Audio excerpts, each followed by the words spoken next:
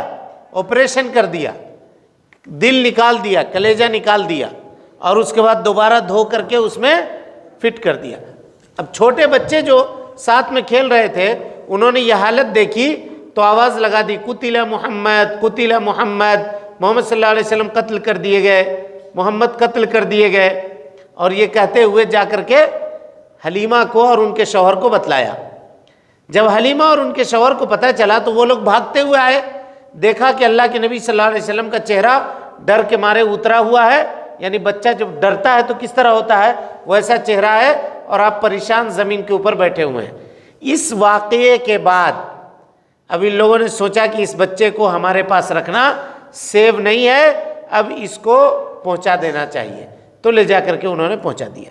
چلیے، نبی صلی اللہ علیہ وسلم کا سینہ کس نے چاک کیا تھا؟ نبی صلی اللہ علیہ وسلم کا سینہ مبارک حضرت جبرائیل علیہ السلام نے چاک کر دیا تھا۔ حضرت جبرائیل علیہ السلام نے نبی صلی اللہ علیہ وسلم کا سینہ چاک کر کے کیا کیا؟ حضرت جبرائیل علیہ السلام نے نبی صلی اللہ علیہ وسلم کا سینہ چاک کر کے نبی صلی اللہ علیہ وسلم کے دل نکالا اور اس میں سے ایک لوتھڑا نکال کر فرمایا کہ یہ شیطان کا حصہ تھا جسے نکال دیا گیا، پھر دل کو سونے کی تشت میں رکھ کر اسے دھویا اور جوڑ دیا۔ ہاں، یعنی نبی صلی اللہ علیہ وسلم کے سینے مبارک کو پھاڑنے کے بعد دل باہر نکالا اور اس میں سے گوشت کا ایک لوتھڑا تھا دل کا، اس کو کاٹ کر کے الگ کر دیا، کہا یہ شیطان کا حصہ تھا، اور اس کے بعد سونے کے برتن میں رکھ کر کے دل کو دھویا اور دھونے کے بعد دوبارہ فٹ کر دیا، لگا دیا۔ یہ سب معجزہ ہے جی، اللہ کے نبی صلی اللہ علیہ وسلم کا معجزہ ہے۔ معجزہ کہتے ہی ہیں اس کو جو عقل میں نہ آئے، لیکن ہم کو تسلیم کرنا ہے، ہم کو ماننا ہے۔ اگر آدمی نہ مانے، انکار کرے، تو پھر وہ آدمی بولیے حدیث کے انکار کرنے والا ہوگا، اور حدیث کا انکار کرنے والا مومن نہیں ہو سکتا ہے۔ چلیے، نبی صلی اللہ علیہ وسلم کی والدہ کی وفات کہاں ہوئی؟ نبی صلی اللہ علیہ وسلم کی والدہ کی وفات مکہ اور مدینہ کے درمیان ابوا نامی مقام پر ہوئی۔ ہاں، مکہ اور مدینہ کے درمیان راستے میں ایک مقام ہے، ایک جگہ ہے جس کا نام ہے ابوا۔ کیا نام ہے؟ ابوا، یعنی اللہ کے نبی صلی اللہ علیہ وسلم کی والدہ مکے سے نکلی تھی، کیوں؟ نبی صلی اللہ علیہ وسلم کے والد کے قبر کی زیارت کرنے کے لیے مدینہ۔ نبی صلی اللہ علیہ وسلم کے والد کا انتقال کہاں ہوا تھا؟ مدینہ۔ ان کو کہاں دفن کیا گیا تھا؟ مدینہ۔ تو مکے سے ان کی والدہ نکلی کہاں؟ مدینہ۔ مدینہ سے جب والد کی قبر زیارت کر کے واپس مکہ لوٹ رہی تھی تو راستے میں انتقال ہو گیا مقام ابوا میں، مقام ابوا میں۔ چلیے، نبی صلی اللہ علیہ وسلم کی والدہ کی وفات ابوا نامی مقام پر کیسے ہوئی؟ نبی صلی اللہ علیہ وسلم کی والدہ آپ کے دادا اور ام ایمن کے ساتھ مدینہ گئی تھی۔ مدینہ میں آپ کے والد کی خبر تھی اور دادا کا ننیحال بھی تھا۔ مدینہ میں 1 مہینہ رہنے کے بعد واپسی ہوئی تو راستے میں بیمار ہو گئے اور ابا کے مقام پر وفات پا گئے۔ جی چلیے، والدہ کی وفات کے وقت نبی صلی اللہ علیہ وسلم کی عمر کیا تھی؟ اس وقت نبی صلی اللہ علیہ وسلم کی عمر 6 برس تھی۔ 6 برس تھی، یعنی 6 برس میں بھی 4 سال آپ کہاں رہے؟ حلیمہ کے پاس۔ 2 سال ماں کے ساتھ رہے اور ماں کا انتقال ہو گیا۔ چلیے، نبی صلی اللہ علیہ وسلم کے دادا کی وفات کب ہوئی اور ان کے بعد نبی صلی اللہ علیہ وسلم کو کس نے پالا؟ نبی صلی اللہ علیہ وسلم کی عمر جب 8 سال 2 مہینے اور 10 دن کی ہوئی تو نبی صلی اللہ علیہ وسلم کے دادا کی وفات ہوئی۔ یعنی والدہ کی انتقال 6 سال میں ہوئی۔ 6 سال کے بعد آپ کو کس نے پالا؟ آپ کے دادا عبد المطلب نے آپ کی پرورش کی، اور عبد المطلب کا انتقال 2 سال کے بعد ہو گیا۔ چلیے، جب آپ کی عمر کتنی تھی؟ 8 سال 2 مہینے 10 دن کی تھی، تو آپ کے دادا حضرت عبد المطلب کا انتقال ہو گیا. ان کے بعد نبی صلی اللہ علیہ وسلم کو آپ کے چاچا ابو طالب نے پالا پوسا. ہاں ابو طالب نے پالا پوسا، جن کے بارے میں کل بات ہو چکی تھی. چلیے. نبی صلی اللہ علیہ وسلم نے کس عمر میں اپنے چاچا ابو طالب کے ساتھ ملک شام کا سفر کیا تھا؟ ہاں نبی صلی اللہ علیہ وسلم نے اپنے چاچا ابو طالب کے ساتھ ملک شام کا سفر 12 سال کی عمر میں کیا تھا.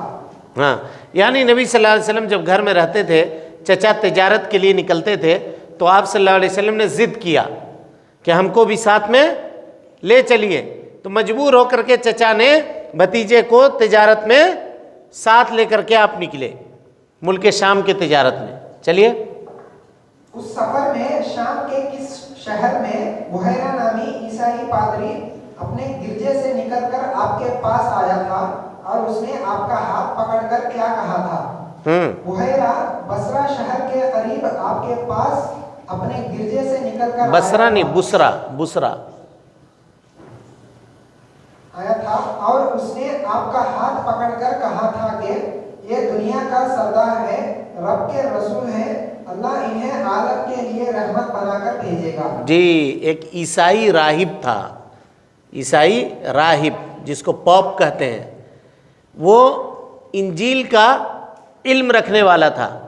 انجیل میں اللہ کے نبی صلی اللہ علیہ وسلم کی جو صفت اللہ تعالیٰ نے بیان کی تھی، اس کو جان کر کے نبی صلی اللہ علیہ وسلم کو دیکھ کر کے پہچان گیا وہ کہ یہ دنیا کے سردار ہونے والے ہیں، آگے چل کر کے نبی ہونے والے ہیں. تو اس نے نبی صلی اللہ علیہ وسلم کے بارے میں بتا دیا. اسی کو قرآن مجید نے کہا ہے الذین آتیناہم الکتاب یعرفونہ کما یعرفون ابناءہم. ہم نے جن کو کتاب دی ہے اے اللہ کے نبی صلی اللہ علیہ وسلم، یہ آپ کو اس طرح سے پہچانتے ہیں جیسے یہ اپنے بچے کو پہچانتے ہیں. لیکن یہ لوگ صرف ظلم کرتے ہوئے آپ کے اوپر ایمان نہیں لاتے ہیں. چلیے. جب لوگوں نے اس سے یہ پوچھا کہ آپ کو یہ کیسے معلوم ہوا تو اس نے کیا کہا تھا؟ لوگوں کے پوچھنے پر اس نے کہا تھا کہ آپ لوگ جب گھاٹی سے ادھر نکلے تو کوئی پتھر یا درخت ایسا نہ تھا جو سجدے کے لیے نہ جھک گیا ہو. اللہ اکبر. یہ دونوں نبی کے علاوہ کسی اور کو سجدہ نہیں کرتے. میں مہر نبوت سے بھی پہچانتا ہوں جو کندھے کے نیچے نرم ہڈی کے پاس سیب کی طرح ہے اور ان کا ذکر ہماری کتابوں میں بھی ہے. ہاں لوگوں کے پوچھنے پر اس نے کہا کہ آپ لوگ جب گھاٹی سے ادھر نکلے تو کوئی پتھر یا درخت ایسا نہیں تھا جو سجدہ کے لیے نہ جھک گیا ہو. اور ایسا کب ہوتا ہے؟ ایسا اس وقت ہوتا ہے جب کوئی نبی ہوتا ہے، جب کوئی نبی ہوتا ہے. اور نبی صلی اللہ علیہ وسلم کے کندھوں کے درمیان پیچھے کے سائٹ میں ہے نا مہر نبوت تھی. مہر نبوت یہاں پہ سیب کے طرح تھا. کچھ لوگوں نے کہا ہے کہ وہ کبوتر کے انڈے کی طرح تھا، چھوٹا سا. نبوت کی سیل تھی جو آپ صلی اللہ علیہ وسلم کے جسم کے اوپر لگی ہوئی تھی. چلیے. بحیرہ نے ابو طالب سے اور کیا کہا؟ بحیرہ نے ابو طالب سے کہا کہ ان کو واپس کر دیجئے اور ملک شام نہ لے جائے، اس لیے کہ یہود اور رومیوں سے انہیں خطرہ ہے. ہاں بحیرہ نے نبی صلی اللہ علیہ وسلم کے چچا ابو طالب کو یہ مشورہ دیا کہ آپ اس کو واپس اپنے گھر لے کر چلے جائیے، کیونکہ اگر اس بچے کو جب یہودی دیکھیں گے اور رومی یعنی عیسائی دیکھیں گے تو اس کو مار ڈالیں گے. کیوں مار ڈالیں گے؟ اس لیے مار ڈالیں گے کہ وہ لوگ یہ سمجھ رہے ہیں کہ یہ نبی آخری ہمارے یہاں آئے گا اور یہ نبی آپ کے یہاں آ گیا، تو دشمنی میں یہ اس بچے کو نقصان پہنچائیں گے. اس لیے آپ کیا کیجئے، ان کو واپس کر دیجئے. چلیے. کیا ابو طالب نے نبی صلی اللہ علیہ وسلم کو مکہ کی طرف لوٹا دیا تھا؟ جی ہاں، ابو طالب نے نبی صلی اللہ علیہ وسلم کو مکہ کی طرف لوٹا دیا تھا. جب نبی صلی اللہ علیہ وسلم کی عمر 20 سال کی ہوئی تو کون سی جنگ پیش آئی تھی؟ نبی صلی اللہ علیہ وسلم کو آپ کے چچا ابو طالب نے اس راہب کا مشورہ سن کر کے مکہ ان کو واپس لے کر کے چلے آئے. اب آپ کی عمر جب 20 سال کی ہوئی تو ایک جنگ پیش آئی تھی. وہ جنگ کا نام کیا تھا؟ دیکھیے. جب نبی صلی اللہ علیہ وسلم کی عمر 20 سال کی ہوئی تو فجار نامی جنگ پیش آئی تھی. فجار نہیں، فجار.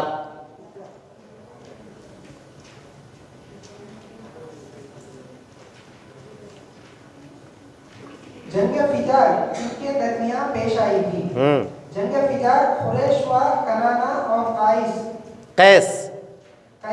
ہاں غیلان کے درمیان لڑی گئی تھی. ہاں، جنگ فجار قریش و کنانا اور قیس و غیلان کے قبیلے کے درمیان لڑی گئی تھی.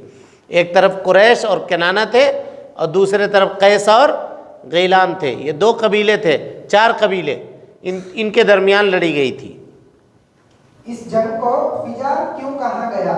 اس جنگ کو نام فجار اس لیے رکھا گیا کہ یہ حرام مہینوں میں لڑی گئی تھی. ہاں، اس جنگ کو فجار اس لیے رکھا گیا کہ حرام مہینے میں. حرام مہینہ کون کون ہے معلوم ہے کسی کو؟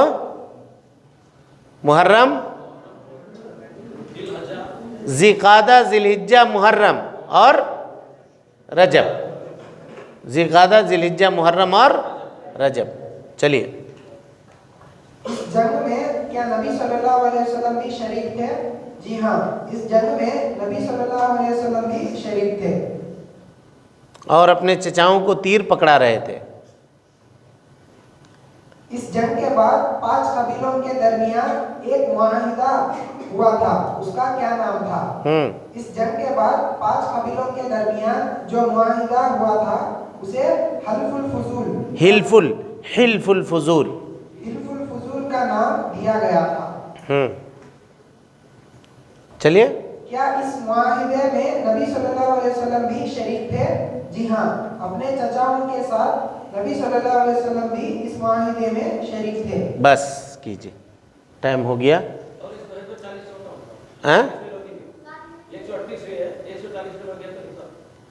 چلیں ٹھیک ہے، 2 پڑھ لیجئے. اس معاہدے میں کون سی بات طے کی گئی تھی؟ اس معاہدے میں یہ طے کیا گیا تھا کہ مکہ میں جو بھی مظلوم نظر آئے، مکہ کو باشندہ ہو یا کسی اور جگہ کا، سب اس کی حمایت میں اٹھ کھڑے ہوں گے. ہاں، یہ معاہدہ میں یعنی جو پیکٹ ہوا تھا، معاہدہ مانے پیکٹ، اس میں یہ طے پایا تھا کہ مکہ میں جو بھی کمزور نظر آئے اور جس کے اوپر بھی کوئی ظلم کرے گا تو سارے لوگ مل کر کے اس کا ساتھ دیں گے. سارے لوگ مل کے اس کا ساتھ دیں گے. چلیے، نبی صلی اللہ علیہ وسلم اس معاہدے کے بارے میں کیا فرماتے تھے؟ نبی بننے کے بعد نبی صلی اللہ علیہ وسلم اس معاہدے کے بارے میں فرمایا کرتے تھے کہ میں عبداللہ بن جدعان کے گھر پر ایک ایسے معاہدے میں شریک ہوا جس کے بدلے مجھے سرخ اونٹ بھی پسند نہیں. اگر میں اس کے لیے اسلام کے زمانے میں بلایا جاتا تو اسے ضرور قبول کرتا. ہاں، تو اس سے پتہ یہ چلا، اگر پوچھا جائے حلف الفضول کس کے گھر میں ہوا تو عبداللہ ابن جدعان کے گھر میں ہوا، مکے میں. نبی صلی اللہ علیہ وسلم کہا کرتے تھے کہ میں زمانہ جاہلیت میں عبداللہ ابن جدعان کے گھر میں ایک پیکٹ میں شریک تھا. اگر اسلام کی حالت میں مجھے بلایا جاتا تو میں کبھی بھی انکار نہیں کرتا. ہو گیا؟ چلیں، اللہ رب العالمین سے دعا ہے کہ اللہ تعالی ہمیں اور آپ کو سیرت سمجھنے، اس کے مطابق عمل کرنے کی توفیق عطا فرمائے. آمین. سبحانک اللہم ربنا و بحمدک، استغفرک و اتوب الیک.